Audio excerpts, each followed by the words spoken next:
Wanita itu mengancam dia nggak mau dicek kesehatannya, kemudian dengan cekatan dia menyerang Joe Soper memakai garpu. Dia adalah Mary Mellon, wanita yang disebut-sebut sebagai carrier atau pembawa wabah demam tifoid di Amerika pada awal abad ke-20 dan kasusnya ini dikenal dengan sebutan Typhoid Mary. Halo Ces, balik lagi di channel Ngompas, channel yang ngomongin apa saja. Makasih udah klik video ini dan video kali ini membahas sebuah kasus dari Amerika Serikat tentang seorang wanita yang disebut sebagai pembawa awal penyakit tipoid atau yang kita kenal juga dengan sebutan penyakit tipes. Seperti apa detail kasusnya? Simak terus video ini sampai habis pastinya. Buat kalian yang baru pertama kali ke channel ini, jangan lupa subscribe dan nyalakan loncengnya biar kalian dapat update video-video terbaru dari channel ini. Mari kita mulai pembahasan kasus ini, tentunya diawali dengan sama-sama menyimak intronya dulu, Ces. Afraid of the dark?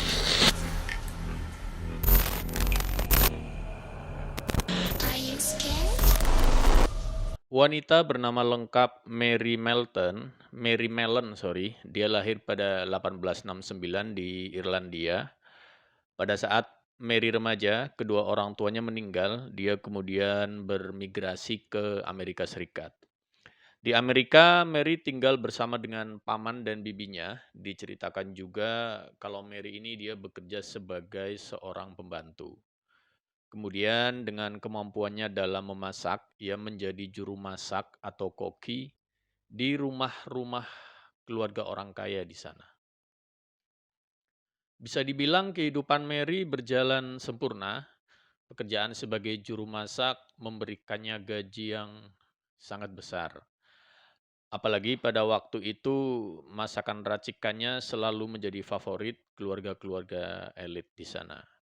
Dari satu keluarga kemudian dia direkomendasikan ke kalangan keluarga kaya lainnya, ya begitu seterusnya gitu ya.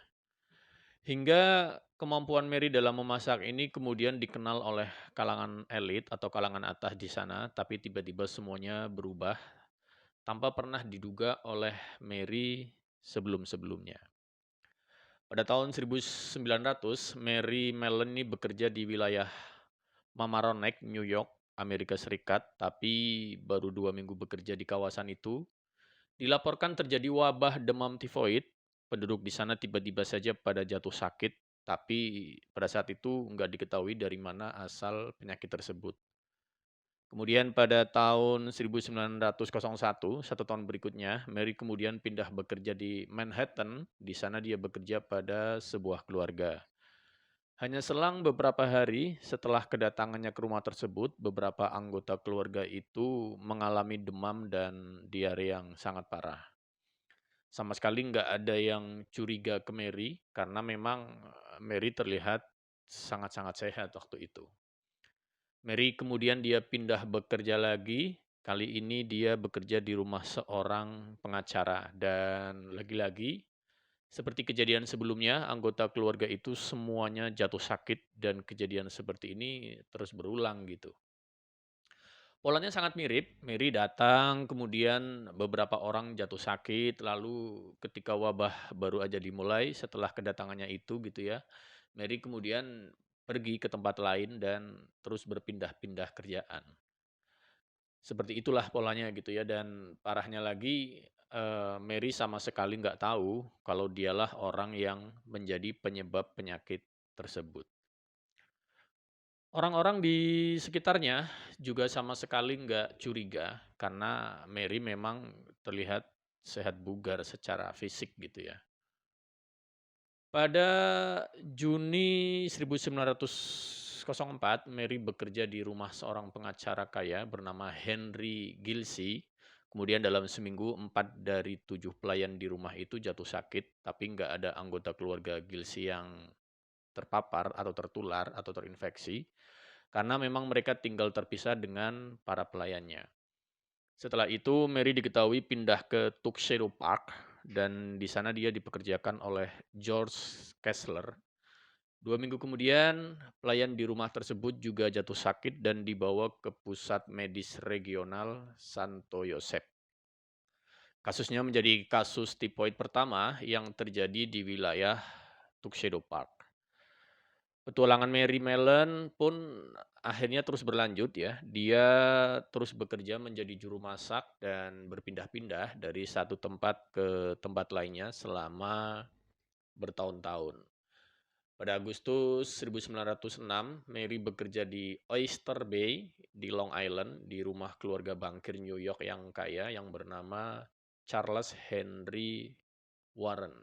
Kemudian pada liburan musim panas di tahun tersebut, Mary ikut pergi bersama keluarga Warren. Mereka liburan dengan menyewa rumah di Oyster Bay dan pada akhir Agustus, separuh anggota keluarga tersebut ternyata terserang demam tipoid. Dokter-dokter di sana mereka merasa ada yang aneh karena penyakit tersebut sangat nggak biasa menyerang di kawasan Teluk Oyster. Pemilik rumah itu kemudian menyewa beberapa ahli untuk mengecek penyakit tersebut. Mereka mengambil sampel air dari pipa, dari keran, dari toilet, sampai dengan air dari tangki septik. Tapi anehnya semuanya negatif. Kemudian pada akhir 1906, Mary dipekerjakan di kediaman keluarga Walter Bowen di Park Avenue. Gak lama berselang sejak ia dipekerjakan di sana, pembantu keluarga itu juga jatuh sakit pada 23 Januari 1907. Dan yang paling membuat terpukul keluarga itu adalah putri sematawayang mereka pun jatuh sakit dengan diagnosa penyakit tipes dan pada akhirnya meninggal. Inilah awal mula penyelidikan mendalam yang nantinya mengidentifikasi Mary sebagai sumber penularan penyakit sekaligus awal dari upaya penangkapan terhadap Mary. Warren mempekerjakan Joe Soper, ini adalah seorang insinyur sanitasi. Soper yang menyelidiki penyakit ini, dia merasa aneh karena biasanya wabah tersebut menyerang di lingkungan-lingkungan yang kotor, tapi pada kasus ini justru terjadi di lingkungan keluarga mewah yang ya mereka punya pola hidup bersih gitu. Kemudian pada tahun 1907, Soper kemudian mulai penyelidikannya. Saat itu di New York memang sudah ada 639 orang yang dilaporkan meninggal karena tipes. Soper akhirnya menemukan fakta bahwa ada seorang juru masak wanita yang dia ada di balik wabah tipes yang sering terjadi. Dia menyadari kalau di suatu wilayah ada wabah tipoid yang merebak, pasti di sana ada nama Mary Mellen. Dan biasanya wanita itu dia juga akan pergi ketika wabah mulai merebak. Ketika dia pergi untuk berganti ke pekerjaan lain, Mary ini dia sama sekali nggak ninggalin alamatnya yang baru, alamat tempat baru dia kerja di mana ya. Jadi sangat sulit untuk bisa melacak keberadaan dia. Soper akhirnya berhasil menemukan Mary saat wanita itu dia sedang sibuk menyiapkan makanan di dapur kediaman keluarga Bowen di Park Avenue. Pertanyaan demi pertanyaan yang dicecarkan oleh Soper kepada Mary tentunya menyudutkan Mary dan membuat Mary marah besar kepada Soper karena dia dituduh sebagai penyebab wabah demam tifoid yang lagi merebak di sana. Mary yang berang, yang marah, dia langsung mengambil garpu dan mengancam Soper. Soper nggak asal nuduh ya karena emang sebelumnya dia sudah menyusun riwayat kerja Mary Mellen selama kurang lebih 5 tahun ya. Dia memperhatikan itu.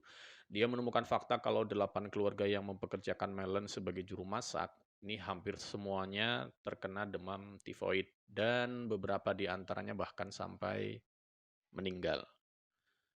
Soper kemudian mengajak Dr. Raymond Hubler untuk membujuk Mary agar dia mau memberi sampel urin dan fesesnya untuk dilakukan analisis.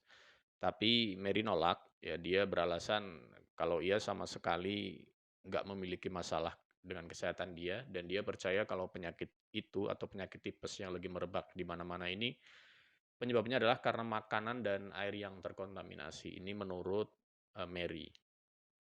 Soper kemudian melapor pada Departemen Kesehatan Kota New York. Mary sendiri sempat mencoba melarikan diri tapi gagal. Dia lalu dipaksa masuk ke ambulan oleh beberapa petugas dari kepolisian didampingi Dr. Josephine Baker. Mary lalu dibawa ke rumah sakit Willard Parker, ya, di mana dia di sana ditahan dan dipaksa untuk memberikan sampel urin dan fesesnya. Mary dinyatakan positif sebagai pembawa Salmonella typhi, bakteri penyebab penyakit tipes. Sejumlah besar bakteri tifoid yang ditemukan dalam sampel feses Mary menunjukkan bahwa pusat infeksi ini ada di kantung empedunya si Mary. Saat ditanyai Mary akhirnya ya dia ngaku kalau dia hampir nggak pernah mencuci tangannya dia pada saat dia memasak. Kemudian tepat pada 19 Maret 1907, Mary dijatuhi hukuman karantina, diisolasi gitu ya. Dia diisolasi di sebuah rumah kecil di fasilitas isolasi di sebuah pulau di North Brother Island, sebidang tanah kecil di lepas pantai di Bronx. Saat di karantina, Mary diharuskan memberikan sampel feses dan urinnya selama 3 kali dalam seminggu. Pihak berwenang ini menyarankan untuk mengoperasi kantong empedunya dia, tapi dia menolak karena dia nggak percaya kalau dia ini sebagai pembawa penyakit tipes. Sepertinya Mary nggak betul-betul ngerti apa arti sebenarnya dari kata pembawa atau carrier, apalagi karena dia sendiri ya emang nggak menunjukkan gejala sakit gitu. Kata dokter kepada Mary, satu-satunya yang bisa menyembuhkannya adalah dengan jalan operasi pengangkatan kantung empedu. Mary menolak menjalani operasi tersebut karena pada saat itu operasi pengangkatan kantung empedu ini menjadi salah satu operasi yang memang sangat berbahaya dan banyak pasien yang meninggal akibat menjalani prosedur operasi kantung empedu tersebut. Pertanyaannya adalah, gimana Mary bisa sampai menularkan penyakit tifoid? Nah, diduga kuat kalau penyakit itu didapatnya saat Mary masih dalam kandungan ibunya. Jadi ketika dia lahir, dia terlahir dengan penyakit tersebut karena ibunya pada saat hamil dia itu sudah tertular penyakit tipes ini.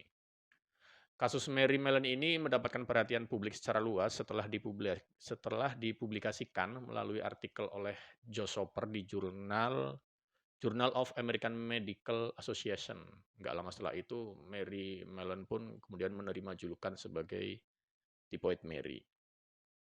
Sebetulnya nggak semua ahli medis mendukung keputusan untuk mengkarantina secara paksa terhadap Mary Mellon. Ya, ini ada 2 orang bernama Milton J. Rosenau dan Charles V. Chapin. Yang keduanya berpendapat kalau Mary sebenarnya nggak harus dikarantina, hanya harus diajari untuk merawat kondisinya dengan hati-hati gitu aja dan memastikan kalau dia nggak akan menularkan tifoid ini ke orang lain. Selain itu, kedua orang ini juga menganggap isolasi sebagai hukuman yang nggak perlu dan dianggap terlalu ketat terhadap Mary.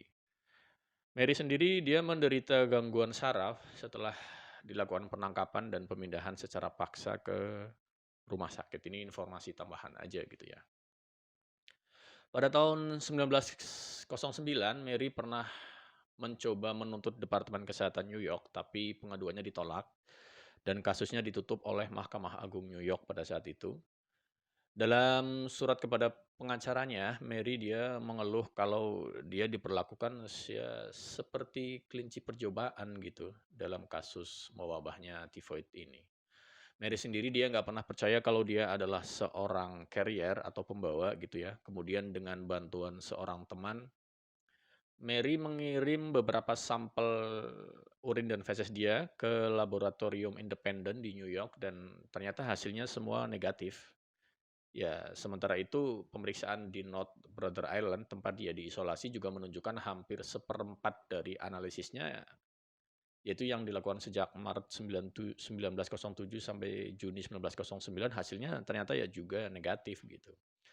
Setelah 2 tahun 11 bulan menjalani isolasi, ya, Eugene H. Porter ini seorang komisaris kesehatan negara bagian New York, dia memutuskan untuk membebaskan Mary, asalkan Mary setuju untuk berhenti bekerja sebagai juru masak dan menghindari penularan tifus ini ke orang lain. Kemudian pada 19 Februari 1910, Mary dibebaskan, dan dia harus memberi pernyataan tertulis kalau dia nggak akan bekerja lagi sebagai seorang juru masak.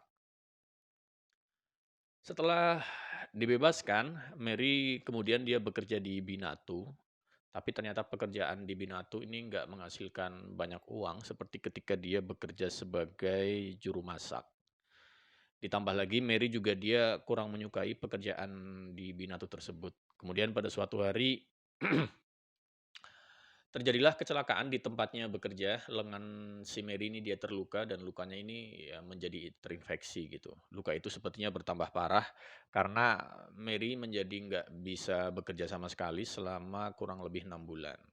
Setelah kondisinya cukup pulih, Mary kemudian dia mulai berpikir untuk kembali menjalani profesi sebagai juru masak. Apalagi dia nggak punya keahlian lain dan saat itu Mary juga merasa yakin kalau kondisinya nggak membahayakan orang lain, sehat-sehat aja gitu.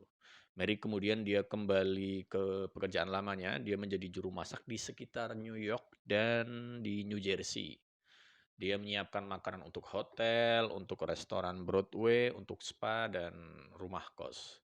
Dan apa yang terjadi, ya seketika orang-orang yang ada di sekitarnya jatuh sakit, sama ketika dulu gitu sebelum dia dibebaskan. Kemudian pada tahun 1915, Mary mulai bekerja di rumah sakit wanita Sloan di New York City. Gak lama setelah itu ada sebanyak 25 orang yang terinfeksi dan 2 diantaranya meninggal. Kepala dokter kandungan yang bernama Dr. Edward B. Cregin, kemudian dia menelpon Soper dan memintanya untuk membantu melakukan penyelidikan. Kemudian Soper mengidentifikasi Mary dari gambaran para pelayan yang ada di sana dan juga dari tulisan tangannya. Ya, Soper awalnya dia nggak menemukan wanita bernama Mary Mellon, tapi beberapa orang saksi mengatakan ada juru masak dengan ciri-ciri persis seperti Mary Mellon, tapi namanya adalah Mrs. Brown. Setelah diselidiki, ternyata benar aja kalau dia adalah Mary Mellon yang sudah mengganti namanya. Ya, kadang ternyata Mary juga menggunakan nama lain, yaitu nama keluarga Brashoff. Setelah identitasnya ketahuan, Mary melarikan diri tentunya, tapi polisi bisa menemukan dan menangkapnya ketika dia sedang membawa makanan ke seorang teman di Long Island. Akhirnya Mary dikembalikan ke karantina di Pulau North Brother, tepatnya pada tanggal 27 Maret tahun 1915. Gak banyak info yang bisa diketahui sebenarnya tentang kehidupan Mary selama dia menjalani karantina. Ya, untuk karantina keduanya ini gak banyak info yang bisa didapat. Mary berada di North Brother ini selama kurang lebih 23 tahun. 6 tahun sebelum kematiannya dia mengalami stroke. Mary dia nggak pernah sembuh total dan setelah itu setengah dari tubuh dia tetap lumpuh gitu. Kemudian pada 11 November 1938 Mary Mellon ini meninggal dunia karena pneumonia pada usia 69 tahun setelah lebih dari seperempat abad dia menjalani karantina. Tubuh Mary kemudian dikremasi dan abunya dimakamkan di pemakaman Saint Raymond di kota Bronx. Setelah meninggalnya Mary, ya, pejabat kesehatan New York ini mengidentifikasi ternyata ada lebih dari 400 carrier penyakit Salmonella tipi lainnya gitu ya, yang ternyata juga sehat sama seperti Mary Mellon. Salah satu dari mereka ada seorang pria gitu ya yang bernama Tony Labella. Dia ini seorang imigran Italia yang diduga menyebabkan lebih dari 100 kasus tifoid dengan 5 diantaranya meninggal. Ada juga seorang lagi yang dijuluki Typhoid John dan diduga telah menginfeksi 36 orang dengan 2 diantaranya juga meninggal. Selain itu juga ada orang bernama Alfonso Cotils, dia seorang pria Belgia yang merupakan pemilik restoran dan toko roti di New York, yang dia juga menjadi pembawa penyakit tipoid ini. Dari semua pembahasan kasus ini dari awal sampai akhir, yang sangat menyedihkan dari kasus Mary Mellon ini sebetulnya adalah bahwa cuma dialah satu-satunya orang yang dihukum karena menjadi carrier atau super spreader gitulah, dengan cara dia ditahan di pulau terpencil selama lebih dari seperempat abad, sampai ia kemudian menghembuskan nafas terakhirnya, ya terasing di pulau itu, ya cuma dia gitu. Kasihan sih ya sebetulnya jatuhnya ya, poor Mary lah gitu. Oke Ces, segitu dulu video kali ini yang semoga bisa membuka wawasan baru buat para kalian. Kalau kalian suka dengan video ini, berikan like, share, komen, dan subscribe tentunya. Sampai jumpa lagi di video-video berikutnya yang nggak kalah menarik tentunya, dan bye.